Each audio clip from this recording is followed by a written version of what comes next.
ఏమోయ్ మనిషి అన్నవాడికి కూసింతైన విచక్షణ జ్ఞానం ఉండాలి. కళాపోషణ కదా ఉండాలన్నది.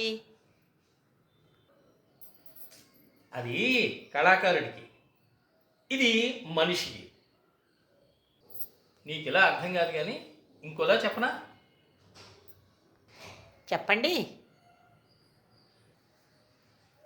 వెనకడుకొకడు చేపల షాప్ పెట్టి ఇక్కడ తాజా చేపలు అమ్మబడును అని ఆ షాప్కి బోర్డు పెట్టాడు. ఎవరో దారిన పోయేవాడు అట్టించి వెళ్తూ వెళ్తూ, ఏమయ్యా ఇచ్చట తాజా చేపలు అమ్మబడునుకి ఇక్కడే కదా అమ్మేది, అక్కడ కాదు కదా, అందుకని ఆ ఇచ్చట అన్నది తీసే అన్నట్ట. వెంటనే తీసేట. ఈసారి ఇంకోటి వచ్చి తాజా చేపలు అమ్మబడును అన్న దాంట్లోంచి, ఏమయ్యా తాజావి అమ్మకపోతే కుళ్ళిపోయినవి, పుచ్చిపోయినవి, పాడైపోయినవి కానీ వాసన వచ్చేవి కానీ అమ్ముతావా ఏంటి? తాజావే కదా అమ్ముతావు, అందుకని తాజా అన్నది తీసేయి అన్నట్ట. వెంటనే తీసేట. ఇంకోసారి ఇంకోటి వచ్చి చేపలు అమ్మబడును అని ఆ బోర్డు చూసి, ఏమయ్యా నువ్వు అమ్మేది చేపల మార్కెట్లో, అమ్మేదేమో చేపలు, ఇక్కడేమో వంకాయలు కాదు కదా, మరి అలాంటప్పుడు చేపలు అమ్మబడును ఏంటి, చేపలు అన్నది తీసేయి అన్నట్ట. వెంటనే ఆ బోర్డులోంచి చేపలు అన్నది కొట్టేసేట. ఇంకోటి వచ్చి ఈ లోపని, ఆయా నువ్వు అమ్మడానికి మాలాటాడు కొనుక్కోవడానికి వస్తాం, అలాంటప్పుడు పెద్ద అమ్మబడును అని బోర్డు ఏంటి, చెత్తగా ఉంది, అసహ్యంగా ఉంది, చిరాగ్గా ఉంది, తీసేయి అన్నట్ట. అతని మాట విని అది తీసేట.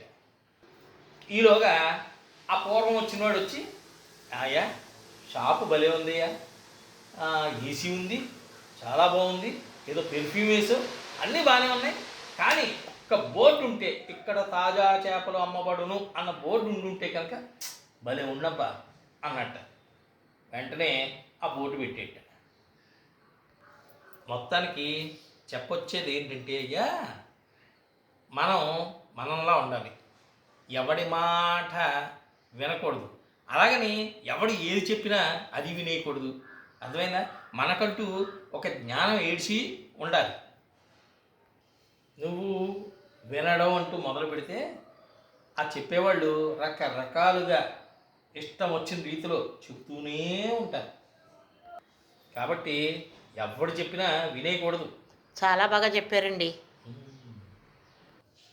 బాగా చెప్పాను, కానీ ఇది నేను చెప్పింది కాదు. ఆకెళ్ళ రాఘవేంద్ర గారని ఒక మంచి మోటివేటర్ ఉన్నాడు, ఆయన చెప్పాడు. అఫ్కోర్స్ ఆయన కూడా ఎక్కడో అక్కడ ఏ పుస్తకంలో చదివే చెప్పుంటాడు. అది చెప్పింది నాకు అర్థమయ్యే రీతిలో, నేను దాన్ని అండర్స్టాండ్ చేసుకునే రీతిలో చెప్పాడు. నేను కూడా నీకు అర్థం చేసుకునే రీతిలో చెప్పినట్టు భావిస్తాను. ఏది ఏమైనా రోజు చేపలు తినేవాళ్ళు కూడా ఇంత బాగా చెప్పరండి. ఆ మాటకు వస్తే, ఇక తాగేవాడి కన్నా ఆ తాగుడు గురించిన యాక్షన్ చేసేవాడు బాగా చేస్తాడయ్యా. అంటే మందు కొట్టేవాడి కన్నా ఆ మందు కొట్టేవాడిని పరిశీలించిన వాడు చేసేటువంటి యాక్షన్ ఉంటుంది చూసావు, అది అద్భుతంగా యాక్ట్ చేస్తాడు. ఇది అంతే. అబ్బా ఈ కర్రీ ఎంత బాగుందండి, భలే చేసేవయ్యా నువ్వు అని భార్యను మెచ్చుకునే ప్రతి మగాడు వంటగాడు అవుతాడా? ఆ కూర చేయగలడా? కానీ ఆ కూర చేసిన వాడు కూడా అంత బాగా వర్ణించలేడు, అలా వర్ణిస్తాడు. ఇంతకీ విచక్షణ లేనివాడు మనిషి కాదంటారు. అయినా కాదని ఎందుకంటాను? ఇంకో విషయం చెప్పనా? జీవం వేరు, జీవోత్సవం వేరు. ఇప్పుడు జీవించి ఉన్నా సరే అది చచ్చిపోయిన మన్ను తిన్న పాములాగా, అంటే నాలాటాడు ఉన్నాడు అనుకో, ఏమవుతుంది? వాడి స్థితి అలాగే అనిపిస్తుంది. కానీ మగాళ్ళు మాలాంటి ఆడాళ్ళని ఏ జ్ఞానం లేకుండా చేస్తున్నారు కదండి. ఆ మాట నువ్వుగా అనాల్సింది, నేను అనాలి. ఏమో ఏమో అంటావేంటి? ఒకప్పుడు నేనే ఎలా ఉండేవాడిని, ఇప్పుడు ఎలా ఉన్నాను. అలాగే అందరి మగాళ్ళ పరిస్థితి కూడా.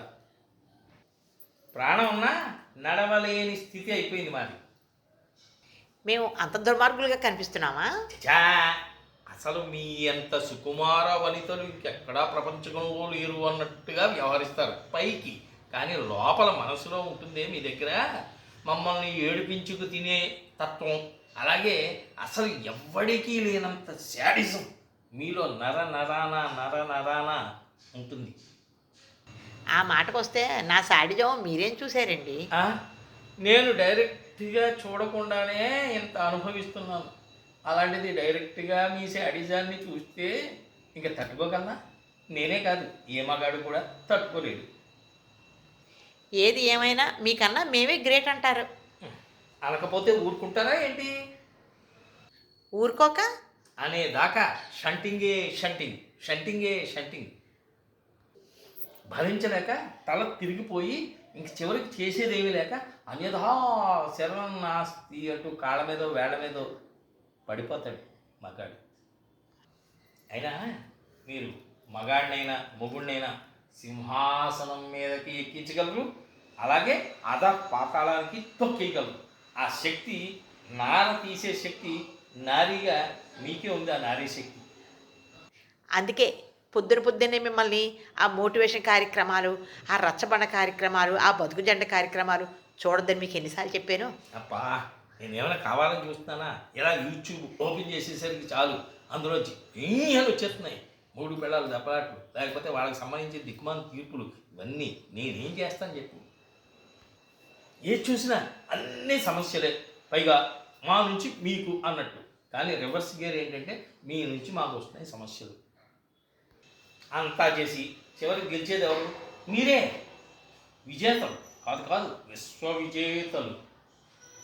అది చాలు ఈ రోజుకి. Thank you. చెప్పింది చాలు కానీ బియ్యం కడిగి కుక్కర్ పెట్టండి. కోత వచ్చేలోపు ఆ బట్టలు వాషింగ్ మిషన్లో వేయండి. అది అయ్యేలోపు ఈ లోపల ఇల్లు శుభ్రంగా ఊడవండి. అన్ని పనులు అయ్యాక శుభ్రంగా స్నానం చేసి దేవుడికి దీపం పెట్టండి. ఆడపని మగ పని అన్ని పనులు నేనే చేస్తే మరి నువ్వేం చేస్తావుట? అంతొద్దు, హెన్నా పెట్టుకుంటానండి, కాలు మీద కాలు వేసి కూర్చుంటానండి, టీవీ ముందు కూర్చుని లోకాభిరామాయణం చూస్తాను. చూడు, అందుకే విచక్షణ జ్ఞానంతో వ్యవహరించండిరా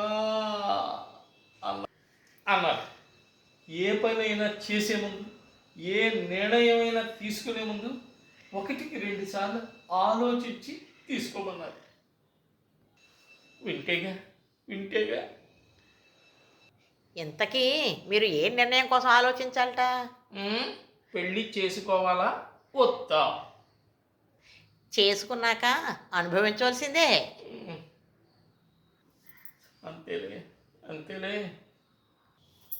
జన్మమెత్తితిరా అనుభవించితిరా, బ్రతుకు సమరంలో పండిపోయితిరా, బ్రతుకు సమరంలో పండిపోయితిరా.